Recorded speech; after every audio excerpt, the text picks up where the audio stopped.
बंदी छूटकर घर आ रहा है। करुणा ने एक दिन पहले ही घर लीप पोत रखा था।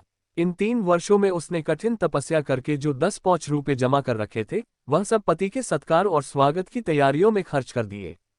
पति के लिए धोतियों का नया जोड़ा लाई थी, नए कुर्ते बनवाए थे, बच्चे के लिए नए कोट और टोपी की आयोजना की थी। बार बार बच्चे को गले लगाती और प्रसन्न होती। अगर इस बच्चे ने सूर्य की भांति उदय होकर उसके अंधेरे जीवन को प्रदीप्त न कर दिया होता, तो कदाचित ठोकरों ने उसके जीवन का अंत कर दिया होता। पति के कारावास दंड के 3 ही महीने बाद इस बालक का जन्म हुआ। उसी का मुंह देख देखकर करुणा ने ये 3 साल काट दिए थे। वह सोचती, जब मैं बालक को उनके सामने ले जाऊंगी तो वह कितने प्रसन्न होंगे। उसे देखकर पहले तो चकित हो जाएंगे, फिर गोद में उठा लेंगे और कहेंगे, करुणा, तुमने ये रत्न देकर मुझे निहाल कर दिया। कैद के सारे कष्ट बालक की तोतली बातों में भूल जाएंगे। उनकी एक सरल, पवित्र, मोहक दृष्टि हृदय की सारी व्यवस्थाओं को धो डालेगी। इस कल्पना का आनंद लेकर वह फूली न समाती थी। वह सोच रही थी, आदित्य के साथ बहुत से आदमी होंगे। जिस समय वह द्वार पर पहुंचेंगे, जय जयकार की ध्वनि से आकाश गूंज उठेगा। वह कितना स्वर्गीय दृश्य होगा। उन आदमियों के बैठने के लिए करुणा ने एक फटा सा टाट बिछा दिया था, कुछ पान बना दिए थे और बार बार आशा में नेत्रों से द्वार की ओर ताकती थी। पति की वह सुदृढ़, उदार, तेजपूर्ण मुद्रा बार बार आंखों में फिर जाती थी। उनकी वे बातें बार बार याद आती थीं, जो चलते समय उनके मुख से निकलती थी। उनका वह धैर्य, वह आत्मबल, जो पुलिस के प्रहारों के सामने भी अटल रहा था, वह मुस्कुराहट जो उस समय भी उनके अधरों पर खेल रही थी, वह आत्माभिमान जो उस समय भी उनके मुख से टपक रहा था, क्या करुणा के हृदय से कभी विस्मृत हो सकता था। उसका स्मरण आते ही करुणा के निस्तेज मुख पर आत्मगौरव की लालिमा छा गई। यही वह अवलंब था जिसने इन 3 वर्षों की घोर यातनाओं में भी उसके हृदय को आश्वासन दिया था। कितनी ही रातें फाकों से गुजरी, बहुधा घर में दीपक जलने की नौबत भी न आती थी, पर दीनता के आंसू कभी उसकी आंखों से न गिरे। आज उन सारी विपत्तियों का अंत हो जाएगा। पति के प्रगाढ़ आलिंगन में वह सब कुछ हंसकर झेल लेगी। वह अनंत निधि पाकर फिर उसे कोई अभिलाषा न रहेगी। गगन पथ का चिरगामी लपका हुआ विश्राम की ओर चला जाता था, जहां संध्या ने सुनहरा फर्श सजाया था और उज्जवल पुष्पों की सेज बिछा रखी थी। उसी समय करुणा को एक आदमी लाठी टेकता आता दिखाई दिया, मानो किसी जीर्ण मनुष्य की वेदना ध्वनि हो। पग पग पर रुककर खौंसने लगता थी। उसका सिर झुका हुआ था, करुणा उसका चेहरा न देख सकती थी, लेकिन चाल ढाल से कोई बूढ़ा आदमी मालूम होता था। पर एक क्षण में जब वह समीप आ गया तो करुणा पहचान गई। वह उसका प्यारा पति ही था, किंतु शोक, उसकी सूरत कितनी बदल गई थी। वह जवानी, वह तेज, वह चपलता, वह सुगठन सब प्रस्थान कर चुका था। केवल हड्डियों का एक ढौंचा रह गया था। न कोई संगी, न साथी, न यार, न दोस्त। करुणा उसे पहचानते ही बाहर निकल आई, पर आलिंगन की कामना हृदय में दबाकर रह गई। सारे मंसूबे धूल में मिल गए। सारा मनोल्लास आंसुओं के प्रवाह में बह गया, विलीन हो गया। आदित्य ने घर में कदम रखते ही मुस्कुराकर करुणा को देखा, पर उस मुस्कान में वेदना का एक संसार भरा हुआ था। करुणा ऐसी शिथिल हो गई, मानो हृदय का स्पंदन रुक गया हो। वह फटी हुई आंखों से स्वामी की ओर टकटकी बौंधे खड़ी थी, मानो उसे अपनी आंखों पर अब भी विश्वास न आता हो। स्वागत या दुख का एक शब्द भी उसके मुंह से न निकला। बालक भी गोद में बैठा हुआ सहमी आंखें से इस कंकाल को देख रहा था और माता की गोद में चिपटा जाता था। आखिर उसने कातर स्वर में कहा, ये तुम्हारी क्या दशा है? बिल्कुल पहचाने नहीं जाते। आदित्य ने उसकी चिंता को शांत करने के लिए मुस्कुराने की चेष्टा करके कहा, कुछ नहीं, जरा दुबला हो गया हूं। तुम्हारे हाथों का भोजन पाकर फिर स्वस्थ हो जाऊंगा। करुणा, छी, सूखकर कांटा हो गए। क्या वहां भरपेट भोजन नहीं मिला? तुम कहते थे राजनीतिक आदमियों के साथ बड़ा अच्छा व्यवहार किया जाता है, और वह तुम्हारे साथी क्या हो गए जो तुम्हें आठों पहर घेरे रहते थे और तुम्हारे पसीने की जगह खून बहाने को तैयार रहते थे। आदित्य की त्योरियों पर बल पड़ गए। बोले, ये बड़ा ही कटु अनुभव है करुणा। मुझे न मालूम था कि मेरे कैद होते ही लोग मेरी ओर से यूं आंखें फेर लेंगे, कोई बात भी न पूछेगा। राष्ट्र के नाम पर मिटने वालों का यही पुरस्कार है, यह मुझे न मालूम था। जनता अपने सेवकों को बहुत जल्द भूल जाती है, ये तो मैं जानता था, लेकिन अपने सहयोगी और सहायक इतने बेवफा होते हैं, इसका मुझे ये पहला ही अनुभव हुआ। लेकिन मुझे किसी से शिकायत नहीं। सेवा स्वयं अपना पुरस्कार है। मेरी भूल थी कि मैं इसके लिए यश और नाम चाहता था। करुणा, तो क्या वहां भोजन भी न मिलता था? आदित्य, यह न पूछो करुणा, बड़ी करुण कथा है। बस यही गनीमत समझो कि जीता लौट आया। तुम्हारे दर्शन बदे थे, नहीं कष्ट तो ऐसे ऐसे उठाए कि अब तक मुझे प्रस्थान कर जाना चाहिए था। मैं जरा लेटूंगा, खड़ा नहीं रहा जाता। दिन भर में इतनी दूर आया हूं। करुणा, चलकर कुछ खा लो तो आराम से लेटो। बालक को गोद में उठाकर, बाबूजी हैं बेटा, तुम्हारे बाबूजी। इनकी गोद में जाओ, तुम्हें प्यार करेंगे। आदित्य ने आंसू भरी आंखों से बालक को देखा और उनका एक एक रोम उनका तिरस्कार करने लगा। अपनी जीर्ण दशा पर उन्हें कभी इतना दुख न हुआ था। ईश्वर की असीम दया से यदि उनकी दशा संभल जाती तो वह फिर कभी राष्ट्रीय आंदोलन के समीप न जाते। इस फूल से बच्चे को यो संसार में लाकर दरिद्रता की आग में झोंकने का उन्हें क्या अधिकार था। वह अब लक्ष्मी की उपासना करेंगे और अपना क्षुद्र जीवन बच्चे के लालन पालन के लिए अर्पित कर देंगे। उन्हें इस समय ऐसा ज्ञात हुआ कि बालक उन्हें उपेक्षा की दृष्टि से देख रहा है, मानो कह रहा है, मेरे साथ आपने कौन सा कर्तव्य पालन किया। उनकी सारी कामना, सारा प्यार बालक को हृदय से लगा देने के लिए अधीर हो उठा, पर हाथ फैल न सके। हाथों में शक्ति ही न थी। करुणा बालक को लिए हुए उठी और थाली में कुछ भोजन निकल कर लाई। आदित्य ने क्षुधापूर्ण नेत्रों से थाली की ओर देखा, मानो आज बहुत दिनों के बाद कोई खाने की चीज सामने आई है। जानता था कि कई दिनों के उपवास के बाद और आरोग्य की इस गई गुजरी दशा में उसे जबान को काबू में रखना चाहिए, पर सब्र न कर सका। थाली पर टूट पड़ा और देखते देखते थाली साफ कर दी। करुणा सशंक हो गई। उसने दोबारा किसी चीज के लिए न पूछा। थाली उठाकर चली गई, पर उसका दिल कह रहा था, इतना तो कभी न खाते थे। करुणा बच्चे को कुछ खिला रही थी कि एकाएक कानों में आवाज आई, करुणा। करुणा ने आकर पूछा, क्या तुमने मुझे पुकारा है। आदित्य का चेहरा पीला पड़ गया था और सांस जोर जोर से चल रही थी। हाथों के सहारे वही टाट पर लेट गए थे। करुणा उनकी यह हालत देखकर घबरा गई। बोली, जाकर किसी वैद्य को बुला लाऊं। आदित्य ने हाथ के इशारे से उसे मना करके कहा, व्यर्थ है करुणा, अब तुमसे छिपाना व्यर्थ है। मुझे तपेदिक हो गया है, कई बार मरते मरते बच गया हूं। तुम लोगों के दर्शन बदे थे, इसलिए प्राण न निकलते थे। देखो प्रिय, रो मत। करुणा ने सिसकियों को दबाते हुए कहा, मैं वैद्य को लेकर अभी आती हूं। आदित्य ने फिर सिर हिलाया, नहीं करुणा, केवल मेरे पास बैठी रहो। अब किसी से कोई आशा नहीं है। डॉक्टरों ने जवाब दे दिया है। मुझे तो यह आश्चर्य है कि यहां पहुंच कैसे गया। न जाने कौन दैवी शक्ति मुझे वहां से खींच लाए। कदाचित यह इस बुझते हुए दीपक की अंतिम झलक थी। आह, मैंने तुम्हारे साथ बड़ा अन्याय किया। इसका मुझे हमेशा दुख रहेगा। मैं तुम्हें कोई आराम न दे सका, तुम्हारे लिए कुछ न कर सका। केवल सुहाग का दाग लगाकर और एक बालक के पालन का भार छोड़कर चला जा रहा हूं। आह, करुणा ने हृदय को दृढ़ करके कहा, तुम्हें कहीं दर्द तो नहीं है। आग बना लाऊं? कुछ बताते क्यों नहीं? आदित्य ने करवट बदलकर कहा, कुछ करने की जरूरत नहीं प्रिय। कहीं दर्द नहीं, बस ऐसा मालूम हो रहा है कि दिल बैठा जाता है, जैसे पानी में डूबा जाता हूं। जीवन की लीला समाप्त हो रही है। दीपक को बुझते हुए देख रहा हूं। कह नहीं सकता कब आवाज बंद हो जाए। जो कुछ कहना है वह कह डालना चाहता हूं, क्यों वह लालसा ले जाऊं। मेरे एक प्रश्न का जवाब दोगी? पूछूं। करुणा के मन की सारी दुर्बलता, सारा शोक, सारी वेदना मानो लुप्त हो गई और उनकी जगह उस आत्मबल का उदय हुआ जो मृत्यु पर हंसता है और विपत्ति के सांपों से खेलता है। रत्नजटित मखमली म्यान में जैसे तेज तलवार छिपी रहती है, जल के कोमल प्रवाह में जैसे असीम शक्ति छिपी रहती है, वैसे ही रमणी का कोमल हृदय साहस और धैर्य को अपनी गोद में छिपाए रहता है। क्रोध जैसे तलवार को बाहर खींच लेता है, विज्ञान जैसे जल शक्ति का उद्घाटन कर लेता है, वैसे ही प्रेम रमणी के साहस और धैर्य को प्रदीप्त कर देता है। करुणा ने पति के सिर पर हाथ रखते हुए कहा, पूछते क्यों नहीं प्यारे?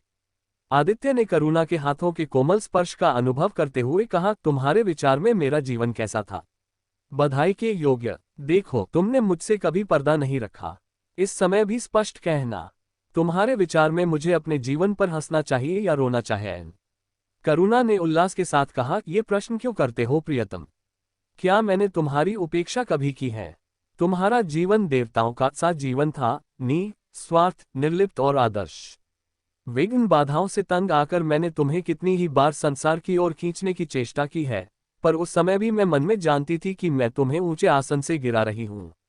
अगर तुम माया मोह में फंसे होते तो कदाचित मेरे मन को अधिक संतोष होता, लेकिन मेरी आत्मा को वह गर्व और उल्लास न होता जो इस समय हो रहा है। मैं अगर किसी को बड़े से बड़ा आशीर्वाद दे सकती हूं तो वह यही होगा कि उसका जीवन तुम्हारे जैसा हो। ये कहते कहते करुणा का आभाहीन मुखमंडल ज्योतिर्मय हो गया, मानो उसकी आत्मा दिव्य हो गई हो। आदित्य ने सगव नेत्रों से करुणा को देखकर कहा, बस अब मुझे संतोष हो गया। करुणा, इस बच्चे की ओर से मुझे कोई शंका नहीं है। मैं उसे इससे अधिक कुशल हाथों में नहीं छोड़ सकता। मुझे विश्वास है कि जीवन भर यह ऊंचा और पवित्र आदर्श सदैव तुम्हारे सामने रहेगा। अब मैं मरने को तैयार हूं। 7 वर्ष बीत गए। बालक प्रकाश अब 10 साल का रूपवान, बलिष्ठ, प्रसन्नमुख कुमार था, बल का तेज, साहसी और मनस्वी। भय तो उसे छू भी नहीं गया था। करुणा का संतप्त हृदय उसे देखकर शीतल हो जाता।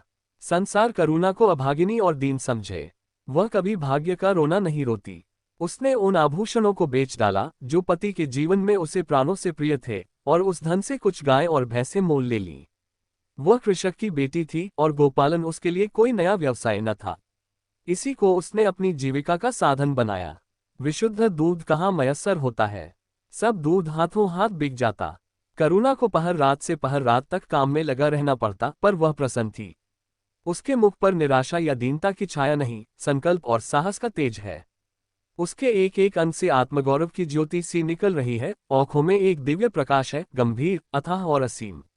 सारी वेदनाएं, वैधव्य का शोक और विधि का निर्मम प्रहार, सब उस प्रकाश की गहराई में विलीन हो गया है। प्रकाश पर वह जान देती है। उसका आनंद, उसकी अभिलाषा, उसका संसार, उसका स्वर्ग, सब प्रकाश पर न्यौछावर है। पर यह मजाल नहीं कि प्रकाश कोई शरारत करे और करुणा आंखें बंद कर ले। नहीं, वह उसके चरित्र की बड़ी कठोरता से देखभाल करती है। वह प्रकाश की मां नहीं, माँ बाप दोनों है। उसके पुत्र स्नेह में माता की ममता के साथ पिता की कठोरता भी मिली हुई है। पति के अंतिम शब्द अभी तक उसके कानों में गूंज रहे हैं। वह आत्मोल्लास जो उनके चेहरे पर झलकने लगा था, वह गर्व में लाली जो उनकी आंखों में छा गई थी, अभी तक उसकी आंखों में फिर रही है।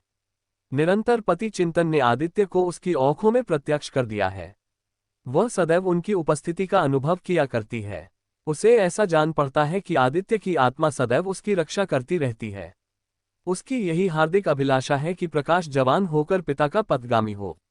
संध्या हो गई थी। एक भिखारिन द्वार पर आकर भीख मांगने लगी। करुणा उस समय गौ को पानी दे रही थी। प्रकाश बाहर खेल रहा था।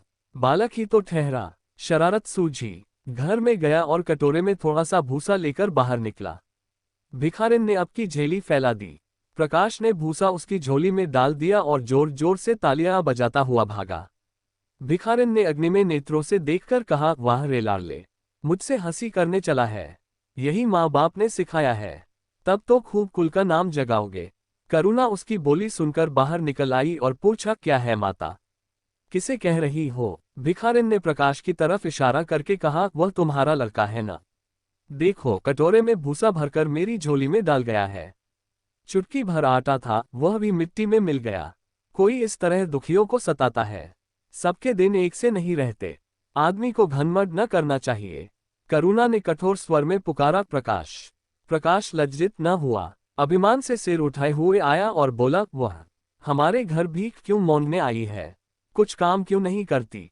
करुणा ने उसे समझाने की चेष्टा करके कहा, शर्म नहीं आती, उल्टे और औख दिखाते हो। प्रकाश, शर्म क्यों आए? ये क्यों रोज भीख मांगने आती है? हमारे यहाँ क्या कोई चीज मुफ्त आती है? करुणा, तुम्हें कुछ न देना था तो सीधे से कह देते, जाओ। तुमने ये शरारत क्यों की? प्रकाश, उनकी आदत कैसे छूटती? करुणा ने बिगड़कर कहा, तुम अब पिटोगे मेरे हाथों। प्रकाश, पिटूंगा क्यों? आप जबरदस्ती पीटेंगी। दूसरे मुल्कों में अगर कोई भीख मांगे तो कैद कर लिया जाए। यह नहीं कि उल्टे भिखमंगों को और शह दी जाए। करुणा, जो अपंग है वह कैसे काम करे? प्रकाश, तो जाकर डूब मरे, जिंदा क्यों रहती है? करुणा निरुत्तर हो गई। बुढ़िया को तो उसने आटा दाल देकर विदा किया, किंतु प्रकाश का कुतर्क उसके हृदय में फोड़े के समान टीसता रहा। उसने ये धृष्टता, यह अविनय कहाँ सीखी? रात को भी उसे बार बार यही ख्याल सताता रहा। आधी रात के समीप एकाएक प्रकाश की नींद टूटी। लालटेन जल रही है और करुणा बैठी रो रही है। उठ बैठा और बोला, अम्मा, अभी तुम सोई नहीं?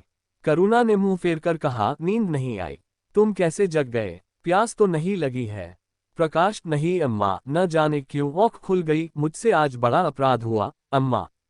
करुणा ने उसके मुख की ओर स्नेह के नेत्रों से देखा। प्रकाश, मैंने आज बुढ़िया के साथ बड़ी नटखट की।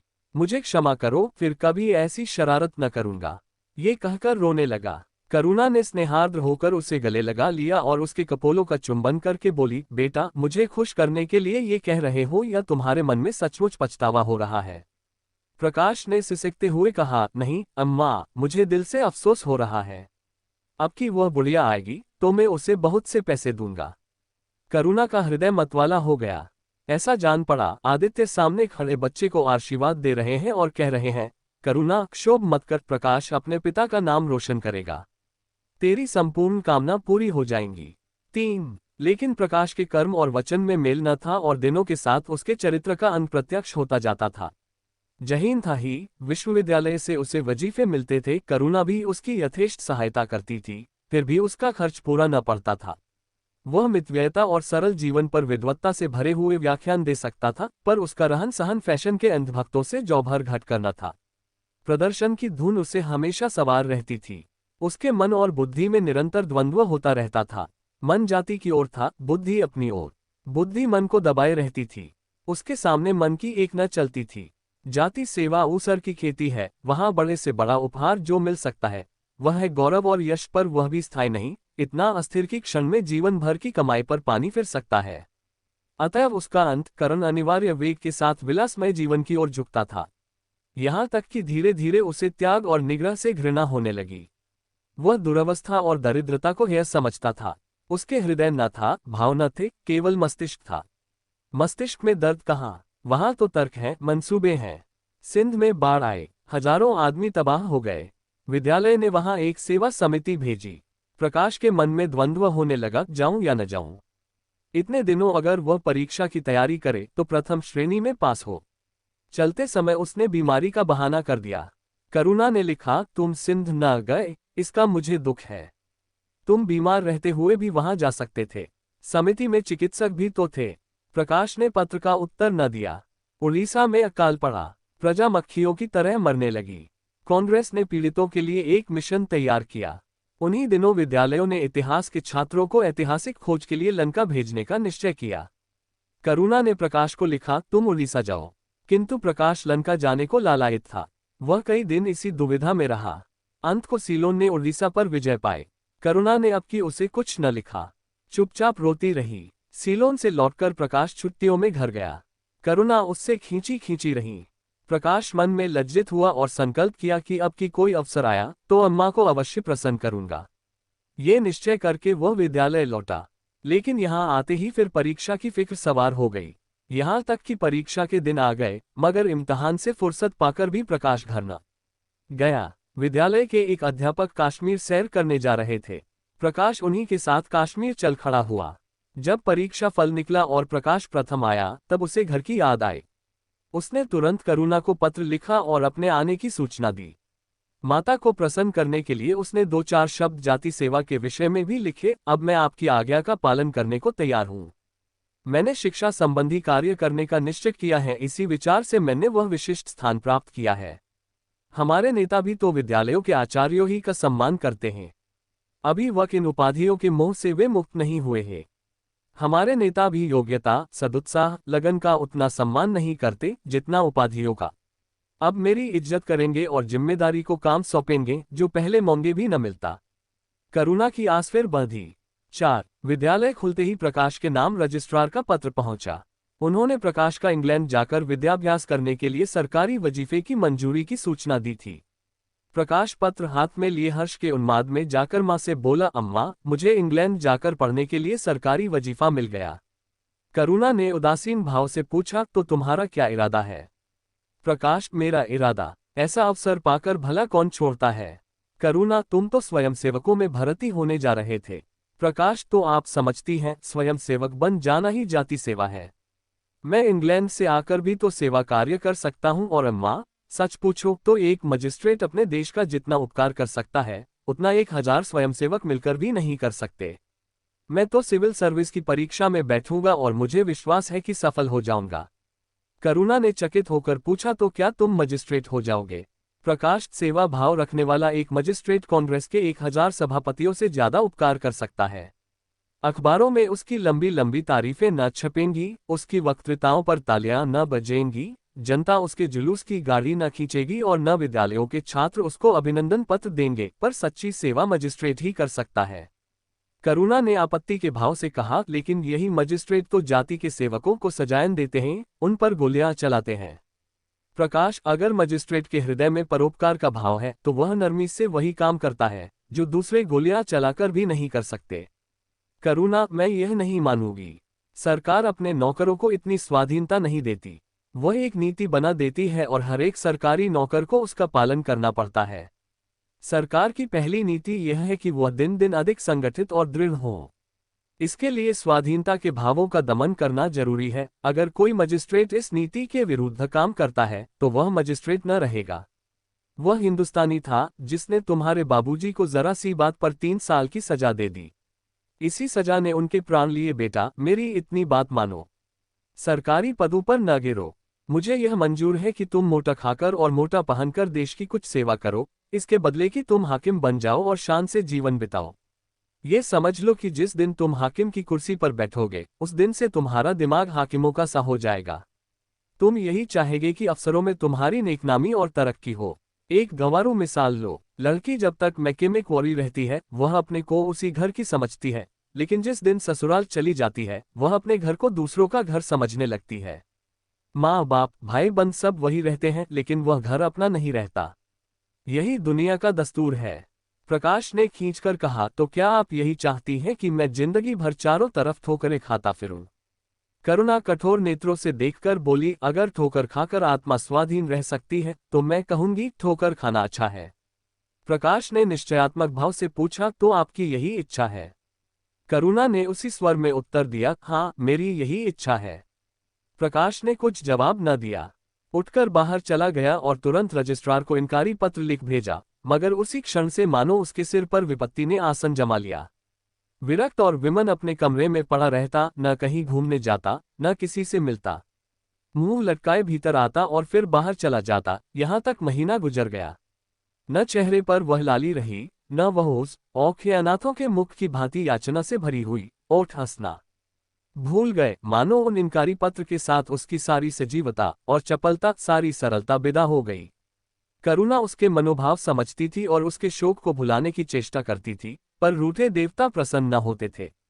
आखिर एक दिन उसने प्रकाश से कहा, बेटा, अगर तुमने विलायत जाने की ठान ही ली है तो चले जाओ। मना ना करूंगी। मुझे खेद है कि मैंने तुम्हें रोका। अगर मैं जानती कि तुम्हें इतना आघात पहुंचेगा तो कभी न रोकती। मैंने तो केवल इस विचार से रोका था कि तुम्हें जाति सेवा में मग्न देखकर तुम्हारे बाबूजी की आत्मा प्रसन्न होगी। उन्होंने चलते समय यही वसीयत की थी। प्रकाश ने रूखाई से जवाब दिया, अब क्या जाऊंगा। इनकारी खत लिख चुका। मेरे लिए कोई अब तक बैठा थोड़े ही होगा। कोई दूसरा लड़का चुन लिया होगा और फिर करना ही क्या है। जब आपकी मर्जी है कि गौ गौ की खाक छानता फिरूं तो वही सही। करुणा का गर्व चूर चूर हो गया। इस अनुमति से उसने बाधा का काम लेना चाहा था, पर सफल न हुई। बोली, अभी कोई न चुना गया होगा। लिख दो, मैं जाने को तैयार हूं। प्रकाश ने झुंझलाकर कहा, अब कुछ नहीं हो सकता। लोग हंसी उड़ाएंगे। मैंने तय कर लिया है कि जीवन को आपकी इच्छा के अनुकूल बनाऊंगा। करुणा, तुमने अगर शुद्ध मन से यह इरादा किया होता तो यूं न रहते। तुम मुझसे सत्याग्रह कर रहे हो। अगर मन को दबाकर मुझे अपनी राह का कांटा समझकर तुमने मेरी इच्छा पूरी भी की तो क्या? मैं तो जब जानती कि तुम्हारे मन में आप ही आप सेवा का भाव उत्पन्न होता। तुम आप ही रजिस्ट्रार साहब को पत्र लिख दो। प्रकाश, अब मैं नहीं लिख सकता। तो इसी शोक में तने बैठे रहोगे। लाचारी है। करुणा ने और कुछ न कहा। जरा देर में प्रकाश ने देखा कि वह कहीं जा रही है, मगर वह कुछ बोला नहीं। करुणा के लिए बाहर आना जाना कोई असाधारण बात न थी, लेकिन जब संध्या हो गई और करुणा न आई तो प्रकाश को चिंता होने लगी। अम्मा कहाँ गईं? ये प्रश्न बार बार उसके मन में उठने लगा। प्रकाश सारी रात द्वार पर बैठा रहा। भौती भौती की शंकाएं मन में उठने लगी। उसे अब याद आया, चलते समय करुणा कितनी उदास थी, उसकी आंखें कितनी लाल थी। यह बातें प्रकाश को उस समय क्यों न नजर आए? वह क्यों स्वार्थ में अंधा हो गया था? हाँ, अब प्रकाश को याद आया, माता ने साफ सुथरे कपड़े पहने थे। उनके हाथ में छतरी भी थी। तो क्या वह कहीं बहुत दूर गई हैं? किससे पूछे? अनिष्ट के भय से प्रकाश रोने लगा। श्रावण की अंधेरी भयानक रात थी। आकाश में श्याम मेघमालाएं भीषण स्वप्न की भौती छाई हुई थी। प्रकाश रह रहकर आकाश की ओर देखता था, मानो करुणा उन्हीं मेघमालाओं में छिपी बैठी है। उसने निश्चय किया, सवेरा होते ही माँ को खोजने चलूंगा, और अगर किसी ने द्वार खटखटाया, प्रकाश ने दौड़कर खोल तो देखा करुणा खड़ी है। उसका मुख मंडल इतना खोया हुआ, इतना करुण था, जैसे आज ही उसका सुहाग उठ गया है, जैसे संसार में अब उसके लिए कुछ नहीं रहा, जैसे वह नदी के किनारे खड़ी अपनी लदी हुई नाव को डूबते देख रही है और कुछ कर नहीं सकती। प्रकाश ने अधीर होकर पूछा, अम्मा कहाँ चली गई थी? बहुत देर लगाए, करुणा ने भूमि की ओर ताकते हुए जवाब दिया, एक काम से गई थी। देर हो गई। ये कहते हुए उसने प्रकाश के सामने एक बंद लिफाफा फेंक दिया। प्रकाश ने उत्सुक होकर लिफाफा उठा लिया। ऊपर ही विद्यालय की मुहर थी। तुरंत ही लिफाफा खोलकर पड़ा। हल्की सी लालिमा चेहरे पर दौड़ गई। पूछा, ये तुम्हें कहाँ मिल गया अम्मा? करुणा, तुम्हारे रजिस्ट्रार के पास से लाए हूँ। क्या तुम वहां चली गई थी? और क्या करती? कल तो गाड़ी का समय न था, मोटर ले ली थी। प्रकाश एक क्षण तक मौन खड़ा रहा, फिर कुंठित स्वर में बोला, जब तुम्हारी इच्छा नहीं है तो मुझे क्यों भेज रही हो? करुणा ने विरक्त भाव से कहा, इसलिए कि तुम्हारी जाने की इच्छा है। तुम्हारा यह मलिन वेश नहीं देखा जाता।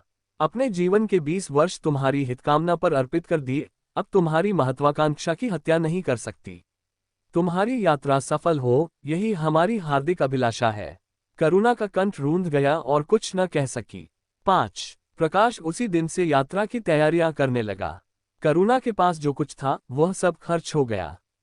कुछ ऋण भी लेना पड़ा। नए सूट बने, सूटकेस लिए गए। प्रकाश अपनी धुन में मस्त था। कभी किसी चीज की फरमाइश लेकर आता, कभी किसी चीज का। करुणा इस एक सप्ताह में इतनी दुर्बल हो गई है, उसके बालों पर कितनी सफेदी आ गई है, चेहरे पर कितनी झुर्रियां पड़ गई हैं, यह उसे कुछ न नजर आता। उसकी आंखों में इंग्लैंड के दृश्य समाये हुए थे। महत्वाकांक्षा आंखों पर पर्दा डाल देती है। प्रस्थान का दिन आया। आज कई दिनों के बाद धूप निकली थी। करुणा स्वामी के पुराने कपड़ों को बाहर निकाल रही थी। उनकी गाढ़े की चादरें, खद्दर के कुर्ते, पाजामे और लिहाफ अभी तक संदूक में संचित थे। प्रतिवर्ष वे धूप में सुखाए जाते और झाड़ पोंछकर रख दिए जाते थे।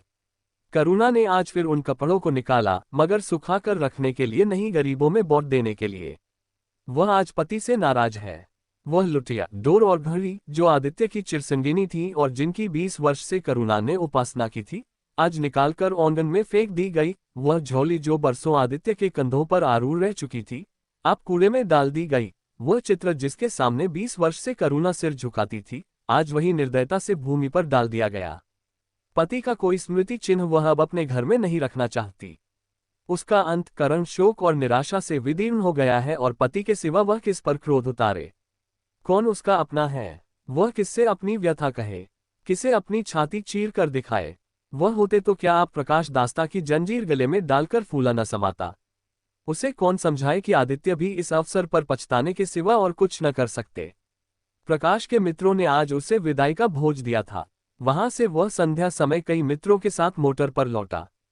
सफर का सामान मोटर पर रख दिया गया, तब वह अंदर आकर मां से बोला, अम्मा, जाता हूं। बंबई पहुंचकर पत्र लिखूंगा। तुम्हें मेरी कसम, रोना मत और मेरे खतों का जवाब बराबर देना। जैसे किसी लाश को बाहर निकालते समय संबंधियों का धैर्य छूट जाता है, रुके हुए आंसू निकल पड़ते हैं और शोक की तरंगें उठने लगती हैं, वही दशा करुणा की हुई। कलेजे में एक हाहाकार हुआ, जिसने उसकी दुर्बल आत्मा के एक एक अणु को कंपा दिया। मालूम हुआ पांव पानी में फिसल गया है और वह लहरों में बही जा रही है। उसके मुख से शोक या आशीर्वाद का एक शब्द भी न निकला। प्रकाश ने उसके चरण छुए, अश्रु जल से माता के चरणों को पखारा, फिर बाहर चला। करुणा पाषाण मूर्ति की भौती खड़ी थी। सहसा ग्वाले ने आकर कहा, बहूजी, भैया चले गए। बहुत रोते थे। तब करुणा की समाधि टूटी। देखा, सामने कोई नहीं है। घर में मृत्यु का सा सन्नाटा छाया हुआ है और मानो हृदय की गति बंद हो गई है। सहसा करुणा की दृष्टि ऊपर उठ गई। उसने देखा कि आदित्य अपनी गोद में प्रकाश की निर्जीव देह लिए खड़े हो रहे हैं। करुणा पछाड़ खाकर गिर पड़ी। 6 करुणा जीवित थी, पर संसार से उसका कोई नाता न था। उसका छोटा सा संसार, जिसे उसने अपनी कल्पनाओं के हृदय में रचा था, स्वप्न की भौती अनंत में विलीन हो गया था। जिस प्रकाश को सामने देखकर वह जीवन की अंधेरी रात में भी हृदय में आशाओं की संपत्ति लिए जी रही थी, वह बुझ गया और संपत्ति लुट गई। अब न कोई आश्रय था और न उसकी जरूरत। जिन गौओं को वह दोनों वक्त अपने हाथों से दाना चारा देती और सहलाती थी, वे अब खूंटे पर बंधी निराश नेत्रों से द्वार की ओर ताकती रहती थीं। बछड़ों को गले लगाकर पुचकारने वाला अब कोई न था, जिसके लिए दूध दोहे मुठा निकाले। खाने वाला कौन था? करुणा ने अपने छोटे से संसार को अपने ही अंदर समेट लिया था। किंतु एक ही सप्ताह में करुणा के जीवन ने फिर रंग बदला। उसका छोटा सा संसार फैलते फैलते विश्वव्यापी हो गया। जिस लंगर ने नौक को तट से एक केंद्र पर बौद्ध रखा था, वह उखड़ गया। अब नौक सागर के अशेष विस्तार में भ्रमण करेगी, चाहे वह उद्दाम तरंगों के वक्ष में ही क्यों न विलीन हो जाए। करुणा द्वार पर आ बैठती और मोहल्ले भर के लड़कों को जमा करके दूध पिलाती। दोपहर तक मक्खन निकालती और वो मक्खन मोहल्ले के लड़के खाते। फिर भौती भौती के पकवान बनाती और कुत्तों को खिलाती। अब यही उसका नित्य का नियम हो गया। चिड़िया, कुत्ते, बिल्लियां, चींटे चींटियां सब अपने हो गए। प्रेम का वह द्वार अब किसी के लिए बंद न था। उस अंगुल भर जगह में, जो प्रकाश के लिए भी काफी न थी, अब समस्त संसार समा गया था। एक दिन प्रकाश का पत्र आया। करुणा ने उसे उठाकर फेंक दिया। फिर थोड़ी देर के बाद उसे उठाकर फाड़ डाला और चिड़ियों को दाना चुगाने लगी। मगर जब निशा योगिनी ने अपनी धूनी जलाई और वेदनायन उससे वरदान मांगने के लिए विकल होकर चली, तो करुणा की मनोवेदना भी सजग हो उठी। प्रकाश का पत्र पढ़ने के लिए उसका मन व्याकुल हो उठा। उसने सोचा, प्रकाश मेरा कौन है? मेरा उससे क्या प्रयोजन? हाँ, प्रकाश मेरा कौन है? हाँ, प्रकाश मेरा कौन है? हृदय ने उत्तर दिया, प्रकाश तेरा सर्वस्व है। वह तेरे उस अमर प्रेम की निशानी है, जिससे तू सदैव के लिए वंचित हो गई। वह तेरे प्राण है, तेरे जीवन दीपक का प्रकाश, तेरी वंचित कामनाओं का माधुर्य, तेरे अश्रुजल में विहार करने वाला हंस। करुणा उस पत्र के टुकड़ों को जमा करने लगी, माना उसके प्राण बिखर गए हों। एक एक टुकड़ा उसे अपने खोए हुए प्रेम का एक पदचिन्ह सा मालूम होता था। जब सारे पुर्जे जमा हो गए, तो करुणा दीपक के सामने बैठकर उसे जोड़ने लगी, जैसे कोई वियोगी हृदय प्रेम के टूटे हुए तारों को जोड़ रहा हो। हाय री ममता! वह अभागिन सारी रात उन पुरजों को जोड़ने में लगी रही। पत्र दोनों ओर लिखा था, इसलिए पुरजों को ठीक स्थान पर रखना और भी कठिन था। कोई शब्द, कोई वाक्य बीच में गायब हो जाता। उसे एक टुकड़े को वह फिर खोजने लगती। सारी रात बीत गई, पर पत्र अभी तक अपूर्ण था। दिन चढ़ाया। मोहल्ले के लौंडे मक्खन और दूध की चाह में एकत्र हो गए। कुत्तों और बिल्लियों का आगमन हुआ। चिड़िया आकर आंगन में फुदकने लगी। कोई ओखली पर बैठी, कोई तुलसी के चौतरे पर करुणा को सिर उठाने तक की फुर्सत नहीं। दोपहर हुआ, करुणा ने सिर न उठाया। न भूख थी, न प्यास। फिर संध्या हो गई, पर वह पत्र अभी तक अधूरा था। पत्र का आशय समझ में आ रहा था, प्रकाश का जहाज कहीं से कहीं जा रहा है। उसके हृदय में कुछ उठा हुआ है। क्या उठा हुआ है, ये करुणा न सोच सकी। करुणा पुत्र की लेखनी से निकले हुए एक एक शब्द को पढ़ना और उसे हृदय पर अंकित कर लेना चाहती थी। इस भौती 3 दिन गुजर गए। संध्या हो गई थी। 3 दिन की जागी आंखें जरा झपक गई। करुणा ने देखा, एक लंबा चौड़ा कमरा है, उसमें मेजें और कुर्सियां लगी हुई हैं, बीच में ऊंचे मंच पर कोई आदमी बैठा हुआ है। करुणा ने ध्यान से देखा, प्रकाश था।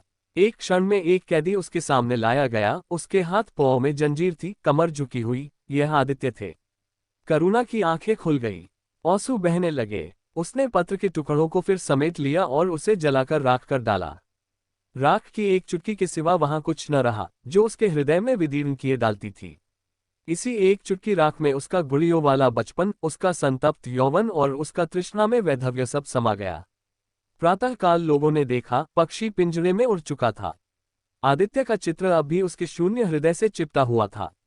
भग्न हृदय पति की स्नेह स्मृति में विश्राम कर रहा था और प्रकाश का जहाज यूरोप चला जा रहा था।